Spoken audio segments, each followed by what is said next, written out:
Hello, good people. We are returning again today with our scholar and teacher, Miss Kay. Welcome. How are you? Hello. How you doing, Miss Y?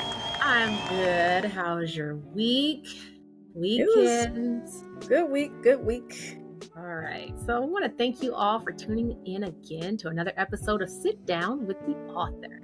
We are on a journey in this study of the Emancipated Gospel, breaking down each chapter and inviting you all to come on the journey with us and study with us. So today we actually have 11 passages. So we're going to have to just dive in. We got 11 passages. It was hard for me to choose which ones to look at. So we're going to go ahead and dive in. And again, like we've been doing previously, we're going to say the passage and you're going to say one word that comes to mind. Then after we say that one word, then you'll break that word down. And the reason why we're doing it like this is kind of a form of studying. Mm-hmm. You are able to extract the meaning or the feeling that you get out of that one passage, and then we can break it down. And so we're inviting you all to do the same thing, that when you go through the book, you just read a portion of it and then you grab one word, like what sticks out to you. And then you can kind of break it down from there. And that'll just help you kind of get a richer meaning and richer understanding. So we're on chapter 1. We went through the preface and we went through, and I always say it wrong, preface. Some people say preface. Some people say preface. But I think it's prefaces. Preface. Okay, yeah. Preface. I think one time I said preface and then I said preface, but we went through the introduction. And so now we are on chapter 1. And the title of this chapter is Out of Chaos, Civil Liberty in the New World. Okay. So it says, the Jews commanded the quick removal of Jesus' limp body from the cross at the beginning of one holy Sabbath day because they did not want to think about their sins. In a sense, this is how America wanted to get on with life, forget about the past, and put Band-Aids on bleeding, axe-sized wounds in the flesh of humanity. One word. Revisionism. Revisionism. Yeah, I think about that word because, well, let's just look at Jesus. He was on the cross, and the Jews wanted to get rid of his body. For them, he wasn't the Christ. Mm-hmm. And we crucified him. You saw what we did to him, and now we're just going to hide him in the grave, do away with him, and just get on with our religious life as usual. Mm-hmm. Same thing when you look at the African American saga. Mm-hmm. There's this sense that we got these people who were chattel, who were animals, who worked our land, and we don't know what to do with them. Mm-hmm. But we got to do something with them because they just won't go away. Mm-hmm. Not to say that all people in America wanted Black people to go away. I'm just saying from a systemic standpoint, they just won't go away. But we need to fix this in a neat way. Mm-hmm. So that we're not saying that America's culpable for this. Mm-hmm. Question that I wanted to ask to go along with this is literally on the first page of chapter 1. We start off talking about how you were a free child born into the slavery of sin in the 1960s. We talked about the struggle for Black people wanting peace with Emmett Till. Malcolm X wanted peace. Martin Luther wanted peace. And then you go straight until you merge that the Jews wanted a quick removal of Jesus' body. Yeah. And so this is like the emancipated gospel. It's merging all of these things together that are truly not separate, but we see them as separate things. Yeah. So it probably has something to do with my young mind when I was witnessing these and then pondering on my mind as I was an older person looking at this. What does all of this mean? Mm-hmm. You know, perhaps there was a stream of consciousness in my own mind. Mm-hmm. All of these events and people were in one place, one box in my brain. And that box was revolution. That box was, and when you talk about Jesus, we're revolving how we look at treating people and how we see love and how we see community. Mm-hmm. The box is that something has got to change here. Mm-hmm. And so when I see all of these converging people and events, I think about the people that were changers and made things happen in a way for the people that were on the behind end of things, or the bottom of the cast receiving terrible blows. And these people were taking blows so that the people who were on the bottom of the cast could stop receiving these terrible blows. All right, so our next passage, it says, "The black man declared his right to freedom. America's response was an overt and televised civil war fought in the late 50s and early 60s. American society was put on notice that for Black people to be integrated into the mainstream, they would have to pass through the fires of adversity." One word. Ouch. I hear people say, like, I don't know if I could have made it in that time. And look at slavery. I don't know if I could have made it in that time. I mean, to think about what we read and how, but by the grace of God, did they survive that? We know they survived it because we're here. And some people didn't survive it, but we're still here on the other side. We are, like I said in one passage, we're eating the milk and honey for which they died. Yeah. And so when I think of that, it's amazing to think that somebody would do this for me. But they weren't just doing it for me, they were doing it for themselves. Right. I mean, they couldn't live, they couldn't stay in that. Right. They couldn't. They had to do something, just like we have to do something when something presses upon us so bad. Just imagine somebody stepping on your toe. Now, it's one thing to step on your toe in passing and keep going, but to step on your toe and to press on your toe, you have to get your toe out of there. You cannot stay in that position. So that's what I see going on. And when I say televised civil war, I'm thinking of the fact that people used to lynch in secret. Of course, they did send postcards. See what I did, where we were this weekend. We were at the picnic, and this is what happened at the picnic. But here you have people looking at America, great vestige of democracy all over the world. And with cameras, they're seeing how America's treating its own citizens. So this civil war was fought on camera. People are seeing it. So how can you say that you're a great haven for democracy when you're doing your people like this? I mean, they look like people to us. I know you don't think they're people, but they look like people to us. Okay, so I'm going to say, I'm paraphrasing, I'm putting two different passages together. In response to the African American vision of liberation, wealthy men, legislators, and prognosticators created rationales to guide American thought. Yet, created rationales purported to justify America's stand that the beneficiaries of the goods, which are Black laborers, be swindled out of the goods, which is American wealth. Insidious, because on the one hand, this is a bastion of liberty. America is a bastion of liberty. Right. A place where people can be free. A place where people can gather the goods, the wealth that they needed to. A place where people who fled religious persecution could be free. And on the other hand, you have people who are stolen from Africa, transplanted into America to give free labor. Right. It doesn't look right. It doesn't look right. So now, instead of saying, we don't think these people are people, you have to rationalize this in such a way that a genteel mind will try to figure this out. Well, how come I'm free here and they're not free? Right. So the rationalization has to do with, well, they're inferior. They are this. We are superior. The caste system. Something has to be said, and the statement created a way that people think about discrimination, which is not discriminatory. It creates a lie even in people's minds about what they're seeing. No, you don't see what you think you see. This is something else. Right. Yeah.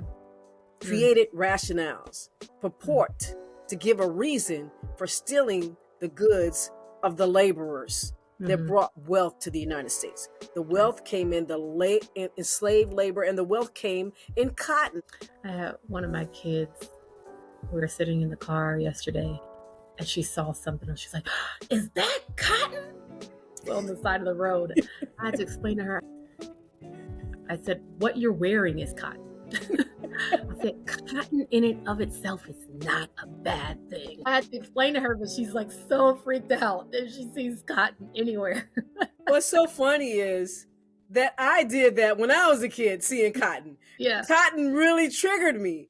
I mean, I think we were somewhere, even in California, we saw cotton growing. I said, is that cotton? Yeah. I mean, it was a big trigger for me. When I first went on my first road trip from Indiana to Tennessee, and I drove through rows of cotton fields, I lost my mind. I was like, wait a minute, where am I going? And so why? Were you out of your cotton picking mind? I had to rationalize what was going on, because it's like that cotton itself to me was, and then just like she, last, and you know what's so funny, it's February, just FYI, we don't see a lot of cotton out here. Why was there cotton randomly on the ground? But anyways, that happened to be last Black History Month. My apartment complex, it was cotton on the ground.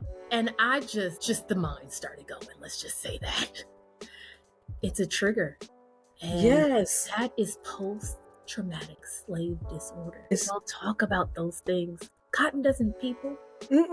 We wear it. You know, I use cotton balls all the time. And I use cotton balls. I wear cotton. But if I see cotton on the tree. and you see it outside, I'm not going to pick that. Nothing in the Okay. The 1970s were not as politically harsh as the 1960s had been, or so it appeared. We had the right to wear afros, the right to speak our minds at the top of our lungs, and the right to be heard. We had the right to rejoice in our Blackness. The sun shined brightly in the 70s. One word. Childhood. Yeah. So that was my mind reflecting on what I saw. I'm sure a person who had been thrown into jail for protesting may have seen it a different way. Yeah. Maybe people who had worked in the cotton fields as sharecroppers. I don't know. But for me, when I looked at it in the black and white films that I saw, for me, it's like, wow, it's a brand new world. I was optimistic. I saw a new time coming. I was in the new time, but it was almost like I was watching it on TV or in films, because I was born in 62. So when I was in school, 6, 7 years old, 68, early 70s, this freedom movement was really new. I didn't even realize that Martin Luther King Jr. was killed when I was alive. I thought I was seeing it on TV. I thought I was seeing it on the films as though it had happened a long time ago. Right. And I don't know if the teachers were teaching it that way, or I don't know. So in my mind, it's like we were in a cool time. It wasn't so harsh now. It was a groovy time. It was a time to get your groove back. It was a time to say, hey, it was that. Right. And then soon came the drugs, the LSD, the heroin, and all that kind of stuff. And we were feeling nice and happy. The other foot dropped.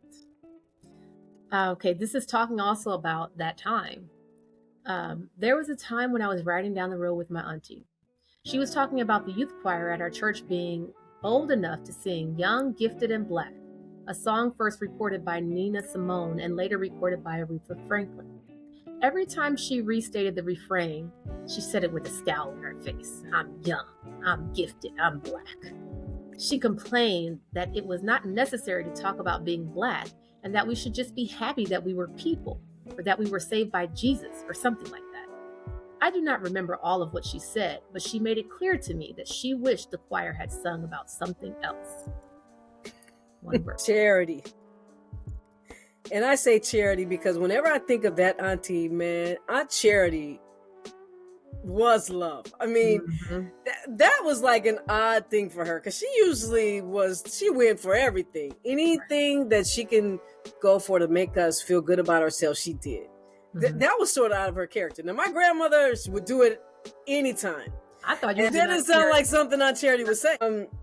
Because Aunt Charity was so much about love. But I'll tell you about Aunt Charity. She was in Tulsa, Oklahoma at the time when the race riots, it called, happened. That's when they bombed Tulsa from the air. They called it Little Africa. It was a very rich town. She went to Tulsa 1 year after that, so she knows what was happening. And so I asked her, were you involved in any freedom fighting endeavors, or were there even any freedom fighting endeavors happening? She said, yeah, they were there. I just chose not to get involved. Mm-hmm. So when I think about that, for me, my dad was more like Black Power. We need to talk about Black people things. He wasn't a Black Panther or anything, and he was a Lone Ranger, but he was very much thoughtful in the movement about what it means to be free, a free-thinking Black person. Whereas his mother, my grandmother, I don't want to hear anything about that. Let's just, just cool it. My grandmother was even deeper. White people did us a favor for bringing us from Africa. She said, when we came from Africa, our noses were thick, our lips were thick, we were Black. That was my grandmother. That's right. She was a little bit, I don't know, about my complexion, a little bit darker, and she just felt she was so Black, and that she was treated poorly by her family because of this. Now, this is colorism. This is what Black people suffer from. And it goes into their brain about how they think about themselves. So when you deal with these type of mentalities, when somebody sings young, gifted, and Black, it might, don't tell them we're Black, we're just making it. We're almost here. I mean, don't kick us back to the bottom of the barrel. Right. And so that's what we went through. And we're still going through. Still going through it. Okay, the next passage. The mothers and aunties remembered the lynching. My great aunt Charity, who died in 2008 at the age of 102 years old, told me that when she lived in Arkansas, some white men wanted to kill her little brother because he was playing with a little white boy, his friend. She said her parents taught her and her siblings not to look at the white women and to stay out of white folks' business. She said the civil rights movement was going on when she was a young woman in the 1920s, but she chose not to get involved. So you just talked about that. What's one word that you have about that passage?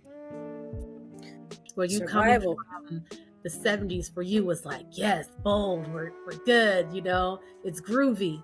But then dealing with your elders and you're seeing where they're coming from. Survival. Nobody wants to be strung on a tree. Right. And my Uncle Aro, Aunt Charity's brother, yeah, he was a little boy. How can you get mad at a little boy? And incidentally, Uncle Aro was very light-skinned with wavy Black hair. Yes. It's not like, well, I mean, a Black person is a Black person, but yeah, you can't play with my child. And so they had to be very careful about how they moved in Arkansas. But all of that generation, most of them moved up to California. Yeah. They moved to Chicago. They moved to New York. They had to get out of the South. They could not work. They were being lynched. It was bad. Your fiance's grandfather walked from the South until he got to Milwaukee because he says there was nowhere for him to live. I mean, there was nowhere for him to work. So he left his family. He kept walking until he got a job, and then he sent for his family. And that's how bad it was in those days. They had to leave. They were being muscled out. People even had land. They were muscled off of the land. Right. So when you talk about that generation of people, even though I didn't appreciate it when I was younger, they were like, be safe. Yes. Get a job. Take care of your family. If you want to, spout off at the mouth, you better make sure that you have something to back you. Because they did not want us not to survive. They didn't want us to die. Next passage. Through the unity of the founding fathers of America and their declaration, they envisioned the right to determine for themselves what they would be. Thereafter, they seized their liberty by successfully banishing the British from their coast and establishing the United States of America. The premise of American democracy, liberty, is truly a remarkable concept. Through the ideal of American liberty and the commitment of the people to that ideal, America became an independent nation. One word. Written. Break that down for us. Yeah. So America, if you want to see this in a fun way, just watch Hamilton. That stage plays Hamilton. Second time she mentioned it, I'm telling you, it's good. It's good. But America, because I never read American history, I didn't like it. It was just like, you're lying. But anyway, so I never got into the nuances. But when I study and think about how America was established, they were a colony that England sent. And they were supposed to do England's bidding, period. They were English people, and they were gaining this. Now, the Spanish had already been here. The Portuguese has already been here. 1619 says that English is bringing this colony, but the Spanish had already been here. So it was crucial that America stayed true to England. But somehow, I don't know how, they got here and said, we got this. This is mine. We don't owe you anything. We're going to fight for it. But they didn't just fight with guns. They wrote. They wrote something. It is written. They wrote an instrument. The Declaration of Independence. We declare independence from England on the basis of blah, blah, blah, blah, this, and we're signing it. And here, that's our letter. So that's what established America, this written instrument. Why? Because I said so. There is a word. When you write the word or you speak the word and you work by that word. What's the word? We're independent. What's the word? We're independent. What's the word? We're America. What's the word? We ain't England. We ain't no colony. We are America. Right. So that's the power in the written word that was used in America. This America. Okay. Next passage. There is a substantial difference between the Declaration of Independence and the Emancipation Proclamation. With the Declaration of Independence, the colonies declared their own freedom and independence from British rulers, which had claimed North America to be British colonies. With the Emancipation Proclamation, Lincoln threatened Southern states who were in rebellion against the United States. The threat was to emancipate their slaves if they did not cease the rebellion. One word. Wrote. You said written already. Okay, now you got wrote. I guess those are two different words. Written and wrote. So these are two instruments. Yeah. The written document, the Declaration of Independence, is an instrument which tells England we are free. And it was spoken from the voice of Kujichakulia. Self-determination. This is what we have determined ourselves. The Emancipation Proclamation was not that type of instrument. Black people did not declare their freedom with the Emancipation Proclamation. Right. Lincoln wrote that. And this was written in order to keep the Union together. You had Southern states that say, hey, look, we got a slave state and we're going to make this. So the North said no, because the Southern states were like a little kingdom. Slavery made them very powerful. And they were not just going to stay in the South. They were moving slavery to the North. North said no.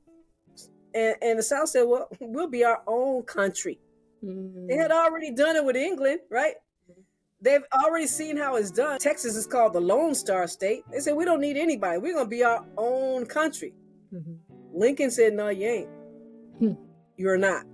We're going to stay one country, because if you don't, see all those Negroes you have, all those slaves you have, I'm going to empower them to fight against you. I'm going to give them guns to fight against you.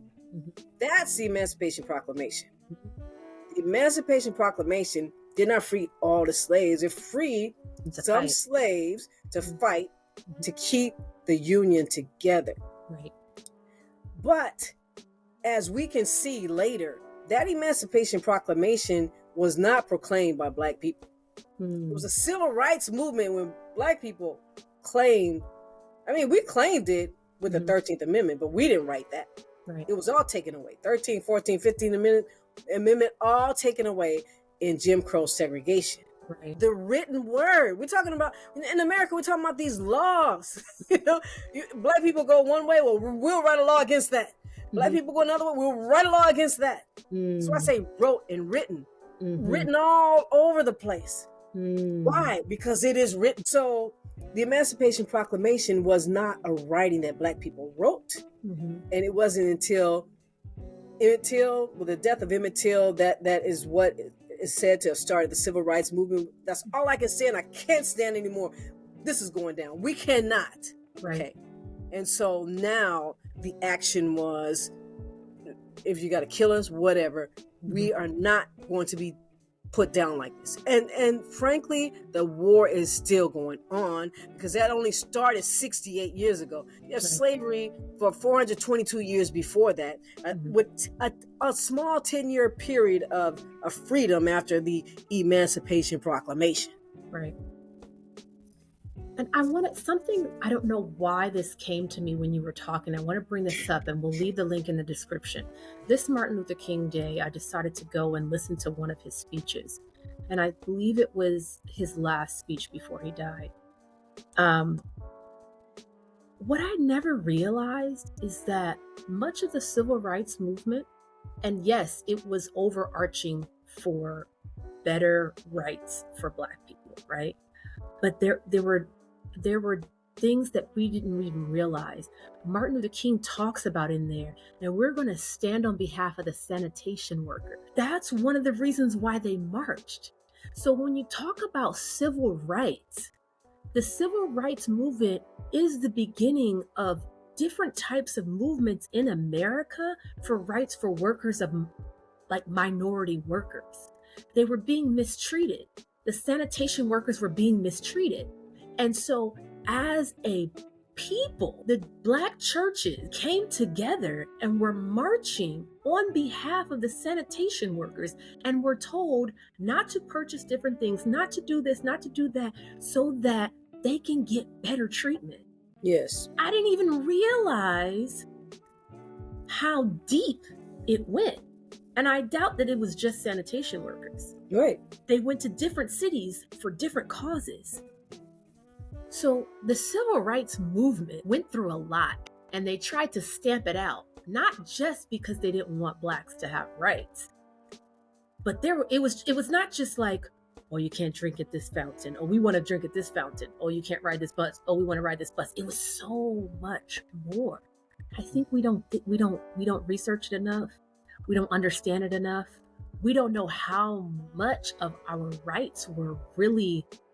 We didn't have anything. We didn't have any rights. We didn't have a right to anything. That's right. And so now these laws became written. You have people like Thurgood Marshall, who was a lawyer, who became Supreme Court judge, and Adam Clayton Powell, who was a lawyer. They went and they wrote laws. They offered legislation, and that's how our word became written into law. And that's why there are certain rights, not just for Black people now, but have come on the books, even where the LGBTQ community can use laws that were implemented for Black people who were being crushed under the weight of different writings that have already been in place. And so these laws are always being fought in court. Which they just turned over affirmative action. Yeah, exactly. Yeah. And so now we're talking about written, wrote, the word. And so in reality, the word is inside of us. There's this instrument that is said on the books. Well, it's not written, then you can't claim it. And so who has the power to write and rewrite? We have Supreme Court justices, we have lawyers, we have all of these things put in. We need to learn the law. So we need to send lawyers from our community to write for us and to speak for us. So that's why education is very important. I don't know very much about the law at all. All I know is that we need people who know about the law to speak for us. Yes. Next passage. The slaves did not initiate the Emancipation Proclamation, as you said, and it never made them free. Although the 13th Amendment to the Constitution of the United States declared the right of Black people to be free in America, it was not until approximately 100 years later that the African American struggle for civil rights, the right to be an American, yielded the fruit of inclusion or integration into American society. So word struggle. Real. Struggle's real. La luta continua. The struggle continues. It still continues even now. So if we look at it from a philosophical or an educational struggle, right now we're living in an era where people are banning books that have to do with the struggle, so that we don't have the ammunition that we need to struggle. Right. Because the ammunition is word, is knowing, the knowledge.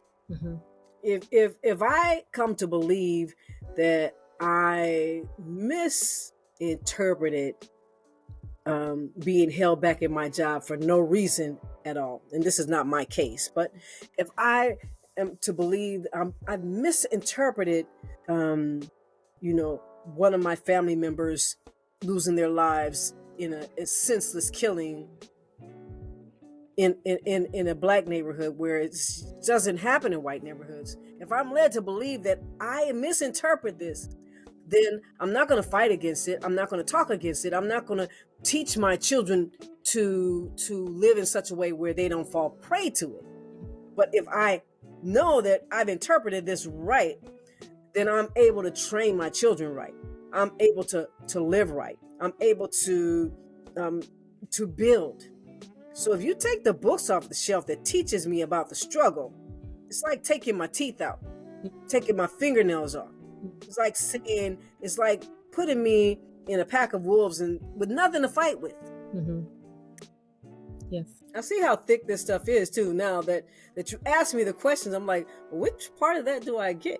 How do I chew all that? That's why I said this is a study. I mean, we're only on chapter 1. Yeah. We've been going, but there's nothing wrong with it. I think let me see.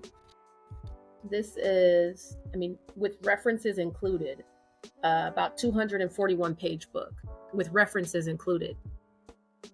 It's a textbook of sorts, and it's a textbook that you're not going to get at school. And I think that you can go here and you can cross-reference and just start to find things out. Because a lot of times we say we don't know, but if you have the tools in front of you to find out, then it's up to you to find out, right? Yes. Yeah. So, and that's just our premise, just putting it out there. It's for generations to know. That's right. So knowledge is power when it's applied. Applied knowledge. Just because you know something, it doesn't help if you don't apply that. That's right. Don't share it. Don't live it. Don't be it. Right. So, can't say you didn't know. Get the book, study it, read up on your history, know where you are today and how that history is applied to today. Next passage. It was Black slavery / oppression that made America great and a financial force to be reckoned with around the globe. It was the concept of religious liberty, however, that made America free, as it allowed such lofty principles as love, righteousness, and goodness to flourish without hindrance. Nevertheless, it was the African American struggle for freedom that magnified and defined liberty in religion and elsewhere, for where there is no liberty for all, there is no lasting liberty for any. Without. I want to say without us. We need to get some t-shirts, without us. Ask me what it means. That's right. Yeah, no. America is not America. The concept of liberty, you can't be America without us. First of all, America is not America without us because America became great from the slave trade and King Cotton. Take away the slave trade, free labor for hundreds of years in cotton, you do not have the financial strength that America has. So that's number one. Number two, America would not be what it is without the civil rights movement and the struggle for liberty in the context of hey, we're a great nation, but y'all don't belong. Mm-hmm. Because a chain is only as strong as its weakest link. Mm. Now remember this show, You Are the Weakest Link. Goodbye. Goodbye. You Yeah. are the weakest link. Goodbye. Mm-hmm. But somehow we are not going anywhere. I must say, a lot of people are being slaughtered. Yeah. In a couple of different ways. One, gun violence, but the most important way, and there's a video on internet, on YouTube, is free for the month of February 2024, and it's called They're Trying to Kill Us. And it deals with heart disease, the number one killer, and it deals with food deserts, and it deals with convenience stores in the black neighborhoods as opposed to righteous grocery stores. Not just black neighborhoods, but Native American neighborhoods. So I sort of maybe swayed off into a tangent, but America is a financial force to be reckoned with. Why? Because of free labor. You can't dispute this. If you go back and say, okay, we could have done it a different way, well, how? How? You tried it with the Indians. You tried it with the Indians. Okay, a lot of Indians died. Then there's a monk who says, no, we got to stop killing these Indians. Please, let's stop killing these Indians. Then you brought in, we will replace them with Africans. We got you. So now the Africans come. There were not enough ruling class families to make this country rich without all of this free slave labor. So anybody can pretend like that's not how America got rich, but that would not be the case. It's impossible to say that didn't happen. You can say it, but you're just deluded. Okay, so that you have American black labor and you have the cotton industry. That's what made America great. A financial force to be reckoned with. But the other thing is America was set on the premise of religious liberty. Very important, because when you create freedom in a society, you create inspiration in people. And when people are inspired, they create. It becomes a really cool place. It's opposite of what people think. If I work these people to death, then they're going to be scared and they're going to give me no. If you allow them to flourish in their gifts, you get a great nation. So you have religious liberty in America. People are allowed to believe what they believe, so they're happy and they produce. But when you say that religious liberty or freedom stops at a nation or a particular people, you have a threat to your society. You're going to always have to fight. If black people are not being fed, I have to say Native Americans, because black people are not really at the bottom rung. It's really Native Americans. 100%. And you can say that again, and let's stop leaving them out of the conversation. Yeah, we put them on they were put on reservations. Like we don't even see them. Right. Taken off of fertile land and put on land that's not arable at all. Yeah. And then you send them KFC. Right. And diabetes. Right. And alcohol. So when we look at the Native American class, that's really the lower caste, and then the African American caste, we see that you have trouble in the basement. In the basement. And you cannot have freedom without freedom for all. Yes. That's what black people bring to the conversation. They didn't just lay down and die. All right, we did our job. We just gonna die and get it over with. No. They said no. If we're not free, y'all not gonna be free, because we're not gonna stop fighting until we're free. Right. And I just want to take this time to applaud and appreciate the ones who fought, because I heard someone say that we realize that our ancestors, us who are here living today, are the ones who survived the Middle Passage, who went through slavery, who birthed someone else, who went through the time when slavery was abolished, and then went through civil rights movement, they're the ones who kept surviving. Which means we have that in our DNA. It's not our job to lay down and die. We because they came from being kidnapped, going through the waters, going through the Middle Passage. It's the ones that survived. Yeah. God rest the souls of the ones who didn't make it, and we know that not everybody was going to make it. But we're the descendants of the ones that survived. Wow. So this is not a praying to our ancestors, but this is applauding our ancestors and being grateful for the things that we were given. And we are not obliged to lay down and die. We're obligated to fight in whatever platform that may be. We're obligated. Well, that's the one reason I vote, because it looks crazy to me. Yeah. The people who are, I mean, just like, what does this have to do with me? But when I think of people who stood in line, who were killed, who were disrespected so that we can get the vote, that word, written word, that is the objective word for today. You know, if you go with word, the beginning was the Word, and the Word was with God, and the Word was God. All things were made by Him, and without Him was not anything made that has been made. And He was life, and the life was the light of all mankind. And the Word became flesh and dwelt among us. So words are not just written on the page. Words are not just spoken. They become us. They become our actions. They become our societies. They become our houses. They become our cars. They become how we relate to one another. So even if a Black person does not have a penny, if they have a righteous word, they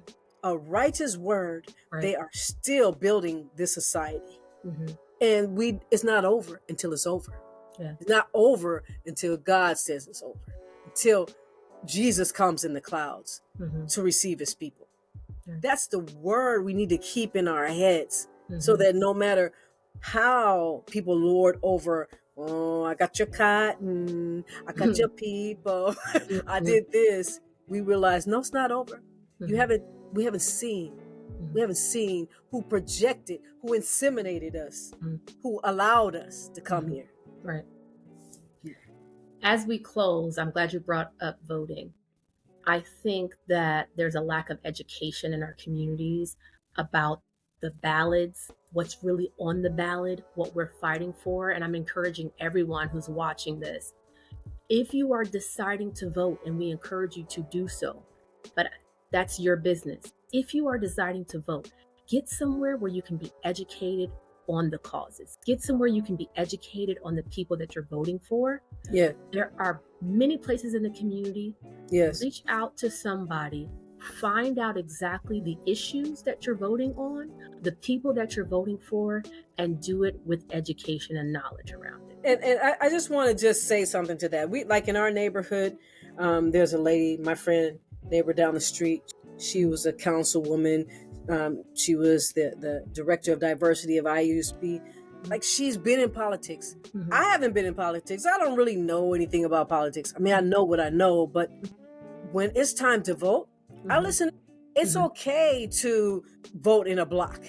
You know, this is what we're doing. It's okay to vote as a family. Because sometimes people will have you to think, well, you got to use your own mind, you know, vote your own conscience. And yes, we want to vote our own conscience, but there's no problem with what Martin Luther King Jr. did. They went to the churches. All the churches decide in one congregation, we're voting this way. And this is what we're doing. When you get together in blocks and you understand who you are as a people, you have more power. Yeah, 100%. I understand that. We cannot turn this into a voting debate. So no, because that's foreign land for some of us. Yeah, we are talking about this with respect to what our ancestors did for us and how we stand on their backs. Right. We were able to. I must say that a lot of people were not voting when Obama got in the race. People who were under holes, they were in the corners, they were in there's a Black man running for president. Right. Whatever we think about that was like a big thing for Black people. Right. Especially when you're talking about older Black, I mean, all of us. One boy was a little 5-year-old. My daughter was blah, blah, blah. Only thing she knows is he looked like us. Right. That's what she knew. And that that can work on both ends of the spectrum too. So I would still encourage you guys to educate yourselves. Oh, for sure, for sure. Educate I don't know yourself. when the next time you're gonna get a black candidate. Well, I will also say skin color will not always get you to where you need to be. And the last Yeah. thing I'm going to say is vote locally. Because if you want to see a change, vote locally. Yes. That's where it happens, because that's where you're living. You can't worry about Washington. That's Washington right. ain't never going to change. That's right. Vote locally. And when you do so, be educated. Be educated on the issues. That's all we're going to say. But thank you so much for tuning in to Sit Down with the Author. We were talking about chapter 1 of the book, The Emancipated Gospel. Until next time, we'll see you again. Bye. Bye. Oh, you know you want to. Go ahead. Press that like button. Press that share button. Press that subscribe button and hit the notification bell so you can know when we upload more videos. It may be every single week, it may be every other week, but trust me, we will have more content for you. Go ahead. Go ahead, share. Go ahead, tell somebody. The Emancipated Gospel.